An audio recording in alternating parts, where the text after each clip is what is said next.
เอ็มบัปเป้เทียบชั้นโรนัลโดเดบิวต์ปีแรกยิงทะลุ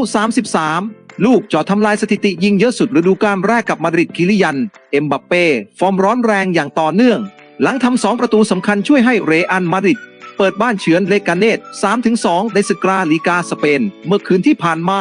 ส่งผลให้ราชันชุดขาวยังคงรั้งตำแหน่งรองจ่าฝูงมีแต้มเท่ากับบาร์เซโลนาแต่แข่งมากกว่า1นัดนอกจากชัยชนะในเกมนี้เอ็มบัปเป้ยังสร้างสถิติสุดยิ่งใหญ่